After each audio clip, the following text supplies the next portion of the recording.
Yo tout le monde, c'est la Yugi Bro et on se retrouve pour un nouveau deck profile, pardon. Et je suis en compagnie de Jules Yo tout le monde. et Quentin. Salut. Donc aujourd'hui, il va vous présenter son deck profile Altergeist, donc post-banlist juillet 2019. Alors, déjà, avec la banlist, on a un multifaker. On est triste, mais c'est comme ça. On a 3 Melusic qui vont nous servir quand on open avec de pouvoir faire une link 1 et de pouvoir tuto multifaker. On aura 3 marionnettistes qui vont nous servir déjà quand il est invoqué normalement à aller poser un piège Altergeist directement depuis le deck, donc ce qui permet de ne pas se faire toucher par H par exemple.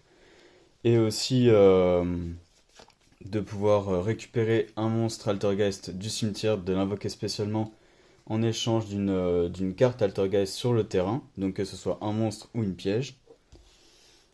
On a ensuite deux Silquitus, qui sont très très utiles pour le contrôle du board justement, en combo avec Multifaker, ils vont nous permettre de remonter une carte Altergeist en main et une carte de l'adversaire, que ce soit un monstre du main deck ou de l'extra deck, donc c'est encore plus pratique.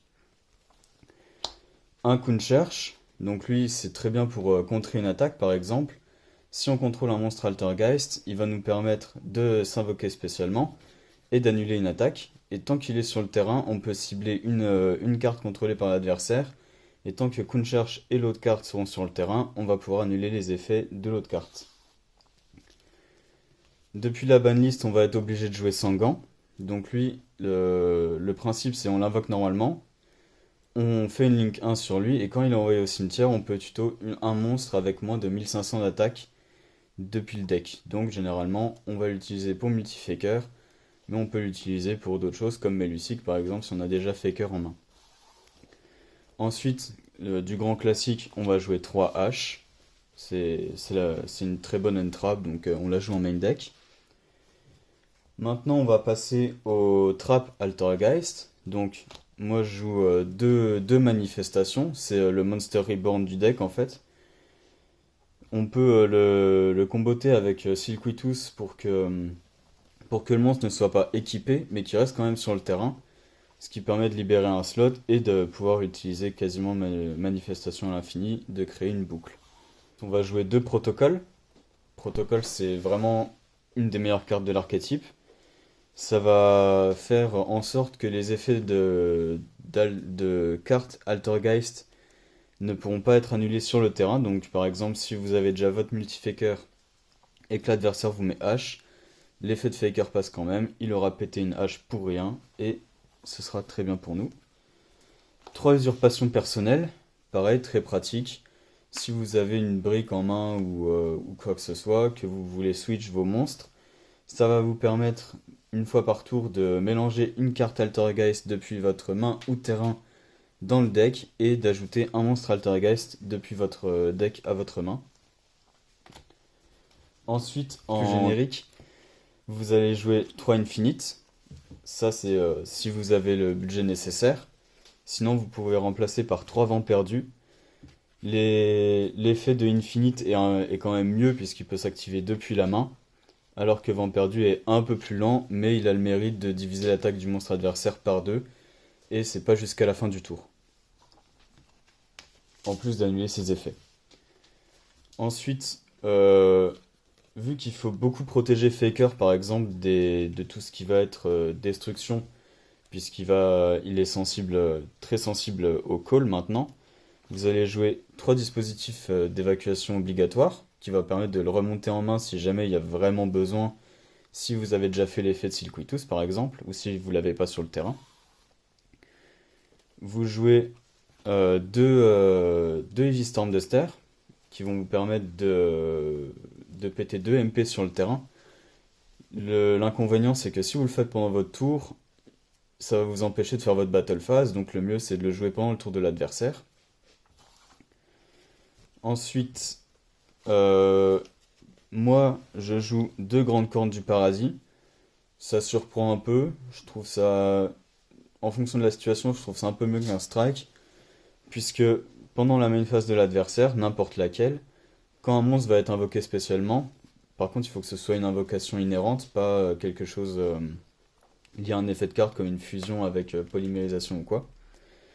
Pendant une invocation, enfin, si l'adversaire fait une invocation spéciale, vous annulez l'invocation, vous détruisez le monstre et l'adversaire pioche une carte et après la main phase est terminée. Donc si vous le faites en main phase 1 sur sa première invocation spéciale, par exemple s'il fait une invocation lien, vous allez annuler l'invocation, il aura plus rien sur le terrain, il pioche 1 et il passe directement en battle phase. Et si vous le faites en main phase 2 par exemple, vous terminez directement son tour. Donc je trouve ça très très pratique. On joue un avertissement divin, classique. Vous annulez n'importe quelle invocation.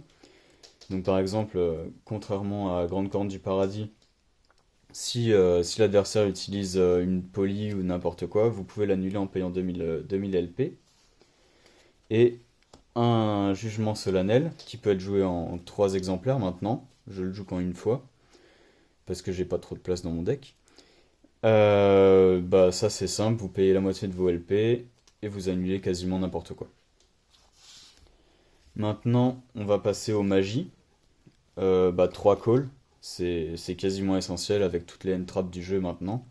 Ou n'importe quel effet de monstre qui peut s'activer depuis le cimetière ou à peu près n'importe quoi, c'est très très pratique.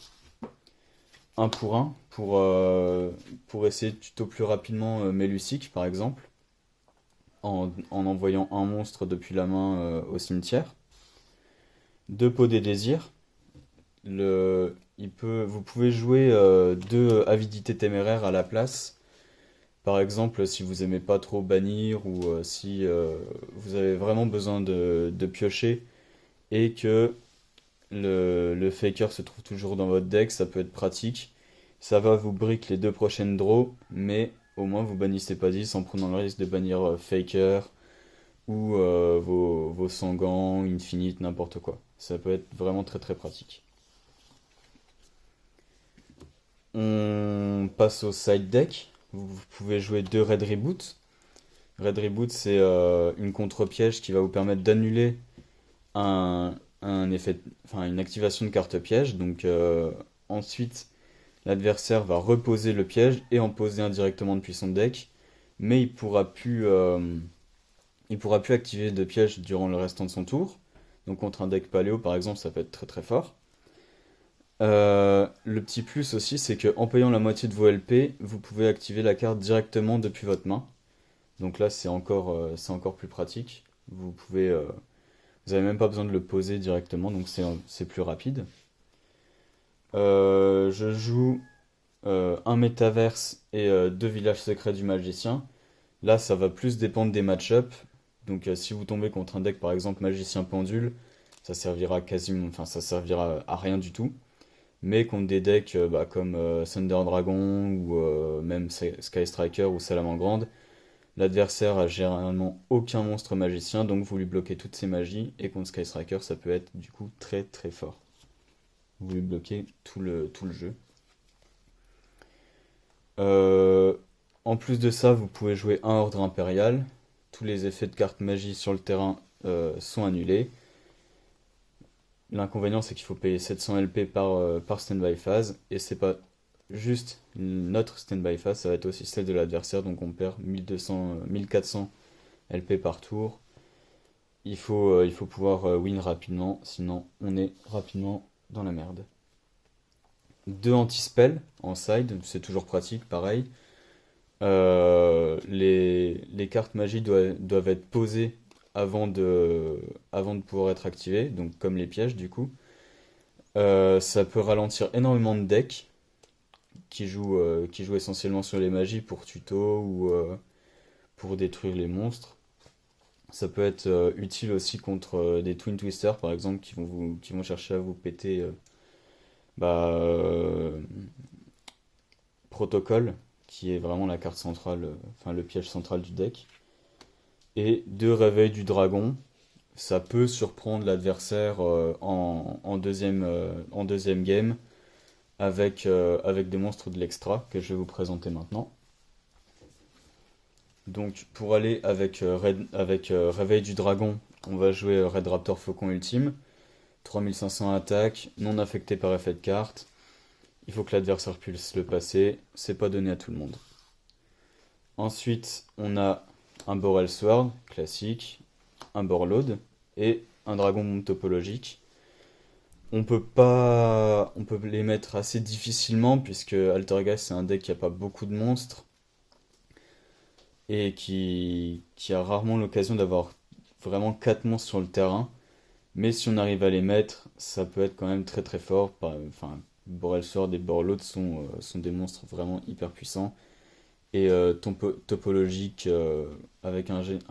contre un deck qui joue beaucoup en Link, c'est aussi très très pratique. Du côté des Link Altergeist, on va jouer 3 Extia. Pareil, celui-là est très pratique parce qu'il va permettre d'annuler un effet de monstre en sacrifiant un monstre Altergeist pointé par la carte. Et il gagne aussi une attaque égale à l'attaque d'origine du monstre Altergeist pointé. Donc par exemple, on le joue avec Marionnettiste. Marionnettiste à 1600 et lui à 1500. Donc on se retrouve avec une carte Link 2 à 3100 d'attaque. Prime Banshee, on le joue en x1. Il est pas trop joué. On peut invoquer spécialement un Altergeist depuis le deck en sacrifiant un monstre Altergeist. Ça peut être pratique dans certaines situations, mais il est vraiment pas beaucoup joué, contrairement à Extia. Donc ensuite, on va jouer un Kidolga. Bon, il est pas très joué, donc un seul exemplaire, ça suffit largement. Un Linkuriboh et un Mirage Salamandre. Donc Linkuriboh, on va surtout le jouer avec Melusic. On va invoquer normalement Melusic. On va faire Link 1 Kuriboh pour tuto Multifaker par exemple. Et Almirage, c'est tout l'intérêt de jouer sans gants. On va norme sans gants, on va faire Link 1 Almirage pour envoyer sans gants au cimetière. Le deuxième effet de Almirage, il est aussi vraiment fort, puisqu'il va permettre de le sacrifier. Donc on sacrifie un monstre qui a 0 d'attaque, ce sera encore plus pratique pour pour éviter de se prendre face un truc comme 3000 de dommages, ce serait dommage. On le sacrifie, on cible un monstre sur notre terrain qu'on contrôle et il peut pas être détruit par effet de carte de l'adversaire pendant le tour. On peut jouer un décodeur bavard, donc il gagne 500 attaques par monstre pointé par ses flèches. Et s'il y a un effet qui cible un monstre qu'on contrôle, on peut sacrifier un monstre pointé par cette carte. Donc comme il pointe aussi un monstre qui peut être contrôlé par l'adversaire, on peut aussi sacrifier un monstre contrôlé par l'adversaire, on annule et on détruit. Un Cerber Nightmare, donc lui c'est vraiment un classique. On défausse 1 et on peut détruire un monstre invoqué spécialement en zone main contrôlé par l'adversaire. Un magicien akashique, Link 2 de type magicien, donc ça c'est aussi pour éviter de se faire brick nos magies par notre village secret. Si on n'a pas le choix. Enfin, un Bagooska, X64. Donc lui, tant qu'il sera en position de défense, les monstres, sauf liens, seront passés en position de défense et leurs effets seront annulés.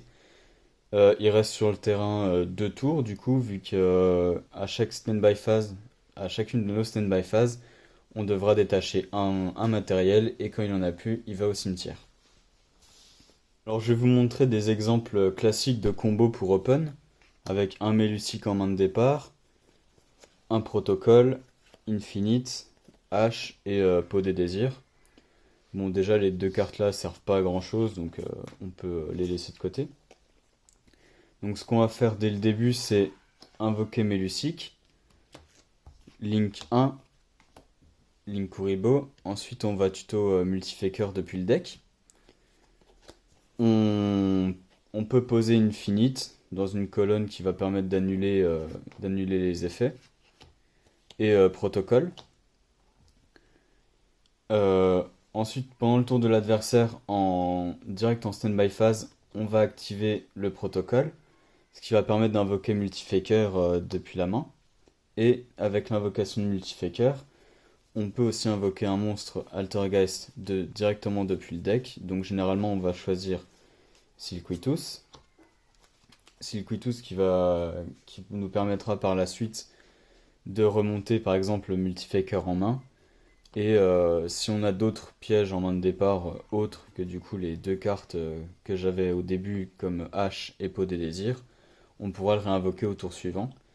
Le problème de Multifaker, c'est que quand il est invoqué de cette manière et qu'il invoque un monstre Altergeist depuis le deck, c'est qu'on a une grosse restriction, c'est qu'on peut plus invoquer que des monstres Altergeist le restant de ce tour.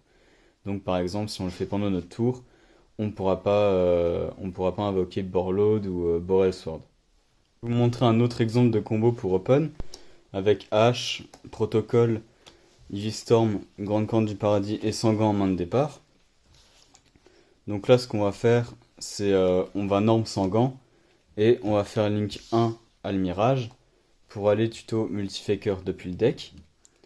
Ensuite, on va poser nos trois pièges, donc Grande Corne du Paradis, Ivy Storm et Protocole. Pendant la standby phase de l'adversaire, on va activer Protocole pour invoquer Multifaker et ensuite poser Silquitus. On pose souvent Silquitus au début puisqu'il va permettre d'avoir un vrai contrôle sur le board. Et en plus, avec l'effet de Almirage, ça nous permettra de protéger un de nos monstres de destruction par effet de carte. Merci d'avoir regardé notre deck profile Altergeist pour cette banlist post-juillet. Et je vous dis à la prochaine pour d'autres vidéos. Ciao! Salut!